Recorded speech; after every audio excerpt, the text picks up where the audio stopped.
श्री बालाजी भगवान संस्थानच्या वार्षिक ब्रह्मोत्सव सोहळ्याचा उत्साहात समारोप। निफाड तालुक्यातील सायखेडा येथील श्री लक्ष्मी व्यंकटेश मंदिर शिंगवे रोड सायखेडा येथे श्री बालाजी भगवान संस्थानचे प्राचीन परंपरेनुसार 10 दिवसीय भव्य वार्षिक ब्रह्मोत्सव सोहळा मोठ्या उत्साहात संपन्न झालाय। दिनांक 1 मार्च ते 11 मार्च 2025 दरम्यान पार पडलेल्या या सोहळ्यात विविध धार्मिक व सांस्कृतिक कार्यक्रमांचे आयोजन करण्यात आले होते। महंत श्री श्री 1008 कमलाकांतचार्यजी महाराज यांच्या मार्गदर्शनाखाली सोहळ्याचे आयोजन झाले। या काळात विविध धार्मिक विधी, होम हवन आणि भक्तिमय कार्यक्रम पार पडले। ब्रह्मोत्सवाची सांगता 11 मार्च रोजी बक्षीस वितरण, होम हवन आणि महाप्रसादाने झाली। या 10 दिवस चाललेल्या सोहळ्यात सायखेडा ग्रामस्थांसह अनेक भाविकांनी उत्स्फूर्त प्रतिसाद दिला। श्री बालाजी भगवान संस्थानच्या वतीने या सोहळ्यात सहभागी झालेल्या भक्तांचे आणि सेवेकरांचे आभार व्यक्त करण्यात आले। कशी दुःख भाव हवेत। आजच्या या कार्यक्रमाचे नियोजन गेल्या 2-3 वर्षापासून याच प्रकारे होत आहे आणि ते निश्चितच उल्लेखनीय आणि स्तुत्यपद असे आहे। आणि आजच्या ज्या बक्षीस वितरण समारंभात ज्या लोकांनी भाग घेतला आणि जे विजयी झाले त्यांचे अभिनंदन, तसेच जे विजयी न झाले, ज्यांना यश न मिळालं, त्यांनी परत त्याचे पुन्हा प्रयत्न करून विजयाकडे वाटचाल करावी ही त्यांना शुभेच्छा देतो। आणि आजच्या या समारंभामुळे गावाचं निश्चितच एक म्हणजे त्यांना एक व्यासपीठ मिळतं, आणखी आपल्या संस्कृतीची निश्चित ओळख होते। हे याच्यातलं सर्वात महत्त्वाचं कारण आहे आणि ते स्तुत्यप्रद आहे। याबरोबरच सर्व कार्यकर्त्यांना आणि ज्यांनी या कार्यक्रमाला भाग घेतला त्यांचं सर्वांचं अभिनंदन आणि तसेच त्यांनी या अशा कार्यक्रमाचे नेहमी मदत करत राहावी आणि त्यात भाग घेत राहावा ही विनंती। धन्यवाद। आज ब्रह्मोत्सव सोहळ्यानिमित्ताने उपस्थित सर्वांचे स्वागत करतो। 10 दिवसापासून ब्रह्मोत्सव सोहळा येथे सुरू आहे। या सोहळ्यानिमित्ताने विविध धार्मिक कार्यक्रमांचे आयोजन करण्यात आले। खास करून लहान मुलांचे धार्मिक ओढ निर्माण व्हावी म्हणून विविध स्पर्धांचे आयोजन केले। पुढे असे कार्य सुरू राहील। या कार्यक्रमासाठी ग्रामपालिका सायखेडा सरपंच संदीपजी कातकडे, जनता इंग्लिश स्कूल सायखेडा, गोदावरी माध्यमिक विद्यालय, सर्व ग्रामस्थ तसेच बालाजी भक्त परिवार यांचे मी आभार मानतो। जय श्रीमन्नारायण। परंपरेनुसार 10 दिवस हे वार्षिक जे काही कार्यक्रम पार पडले अतिशय खूप सुंदर आणि उत्साहात कमलाकांतजी महाराज यांच्या मार्गदर्शनाखाली पार पडले। ग्रामपालिकेच्या वतीने आपला संदीप शिवाजी कातकडे सरपंच या नात्याने कार्यक्रमाला शुभेच्छा देत आहे। नूतन सार्वजनिक वाचनालय ही संस्था आहे। त्या संस्थेशी संलग्न असं स्वामी षटकोपाचार्य एक व्यायामशाळा ती सुरू करण्यामध्ये त्यांचा मोलाचा वाटा होता। त्याचप्रमाणे श्रीयुत राजेंद्रजी कार्लेकर असतील, श्रीयुत मोगल साहेब असतील, त्यांचे त्यावेळेचे सहकारी असतील, त्यांनी या गावामध्ये आपल्या गावातील आणि परिसरातील जे रुग्ण आहे त्यांची मोफत सेवा व्हावी यासाठी एक हॉस्पिटलचा प्रयोग या ठिकाणी त्यांनी सुरू केला होता। दुर्दैवानं तो काही काळ चालला आणि काळाच्या ओघात बंद पडला, परंतु त्यांची जी मानसिकता होती ती खरोखर फक्त आणि फक्त समाजाची उन्नती कशात आहे, समाजाचं आरोग्य कशात आहे हे बघण्यातच गेलेले आहे। आणि म्हणून वैकुंठवासी कृष्णमाचार्यजी महाराज यांचं कार्य देखील तितकंच अलौकिक होतं। त्यानंतर सध्याचे जे मठाधिपती आहेत महंत श्री 1008 कमलाकांतचार्यजी महाराज यांच्यावरती या मठाची जबाबदारी येऊन पडली। यांनी बघितलं आपल्या अगोदरच्या 2-3 गुरूंनी मठाच्या मार्फत फक्त आणि फक्त समाजसेवेचंच कार्य केलेलं आहे, दुसरं त्यांच्या मनात काही येतच नाही। तर त्यांनी देखील त्यांच्याच पावलावर पाऊल ठेवत एक सामाजिक सेवेचा वसा अंगीकारला आणि गेल्या 2 वर्षांपासून श्री बालाजी भगवान संस्थांचं हे जे काही प्राचीन ब्रह्मोत्सव सोहळ्याचं आयोजन असतं त्यामध्ये थोडे बदल केले.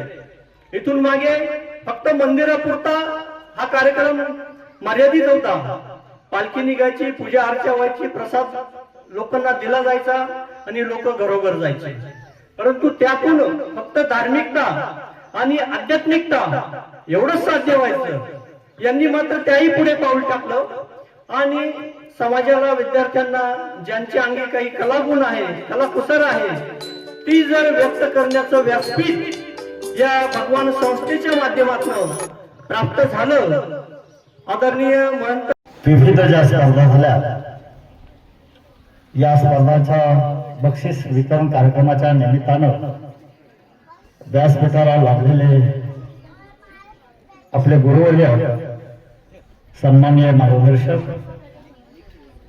महंत रघुनंदन जात्रे महाराज आणि या बालाजी संस्थांचे मठाधिपती, आमचे मार्गदर्शक, जनता इंग्लिश स्कूल ज्युनियर कॉलेजचे स्कूल कमिटी अध्यक्ष कमलाकांतजी महाराज, या गावचे प्रथम नागरिक आमचे मार्गदर्शक संदीपजी कातकडे, त्याचप्रमाणे कमलाकांतजी महाराज यांचे पिताश्री, आत्ताच प्रस्तावित केलं सार्वजनिक वाचनालयाचे दिलीपजी शिंदे, सूत्रसंचालन करतायत आमचे मित्र सुरंजी कार्लेकर, उपस्थित सर्व बंधू भगिनी आणि माझ्या लाडक्या विद्यार्थी विद्यार्थिनींनो, आज हा जो ब्रह्मोत्सवाचा सांगता समारंभ बक्षीस वितरणाच्या निमित्ताने या ठिकाणी होतोय तो अतिशय महत्त्वाचा आहे. कारण या ब्रह्मोत्सवामध्ये 10 दिवसामध्ये जेवढे जेवढे उपक्रम या ठिकाणी सादर झाले, हे खरोखर समाज उपयोगी अशा प्रकारचे उपक्रम या ठिकाणी सादर झाले. यामध्ये विद्यार्थ्यांच्या कलागुणांना वाव देण्यासाठी काही उपक्रम राबवले गेले. त्याचप्रमाणे समाजाचं आरोग्य चांगल्या प्रकारचं राहिलं पाहिजे या दृष्टिकोनातूनही आरोग्यावर मात करण्यासाठी आरोग्य शिबिराचं आयोजन या ठिकाणी करण्यात आलं. त्याचप्रमाणे विविध सांस्कृतिक कार्यक्रमांचं आयोजन करण्यात आलं. भजन कीर्तन झालं. त्यानंतर महाजन आपले कोण कवी, त्यांचं व्यंगचित्रावरती व्याख्यान या ठिकाणी संपन्न झालं. म्हणजे अशा प्रकारचे विविध समाजाला ऊर्जित अवस्थेमध्ये आणण्यासाठी अतिशय महत्त्वाचे उपक्रम या ठिकाणी सादर करण्यात आले. विशेषतः विद्यार्थ्यांमध्ये जी कलागुण संपन्नता आहे ती समाजासमोर येणं गरजेचं आहे. मग ती कशी येते? वक्तृत्व स्पर्धेमधून येते, चित्रकला स्पर्धांमधून येते, रांगोळी स्पर्धांमधून येते आणि स्लो सायकल स्पर्धा असेल. विविध अशा या स्पर्धा आहेत. विद्यार्थ्यांचं व्यक्तिमत्व त्यामधून फुलत असतं. मग असा हा जो उपक्रम या बालाजी संस्थांच्या मार्फत कमलाकांतजी महाराज, जी मागची परंपरा आहे षटकोपाचार्यांची, कृष्णकांताचार्य महाराजांची, ही परंपरा कमलाकांतजी महाराज यांनी या ठिकाणी सतत पुढे चालली ठेवलेली आहे. म्हणून मी कमलाकांतजी महाराज यांना खूप खूप असे धन्यवाद देतो की असेच उपक्रम पुढे चालू ठेवावेत आणि आपला सायखेडा पंचक्रोशीतील हा जो समाज आहे, जो अशिक्षित आहे, शैक्षणिक क्षेत्रामध्ये तर फार मोठं काम केलेलं आहे. दिलीपजी शिंदे यांनी सांगितलेलं आहे. आपलं जे महाविद्यालय उभं आहे, कला वाणिज्य महाविद्यालय, त्याला आता षटकोपाचार्यांचं नाव दिलेलं आहे, स्वामी षटकोपाचार्य कला विज्ञान वाणिज्य महाविद्यालय. त्या बाबांचं योगदान जे आहे इथे धार्मिक क्षेत्राबरोबर शैक्षणिक क्षेत्रामध्ये आहे.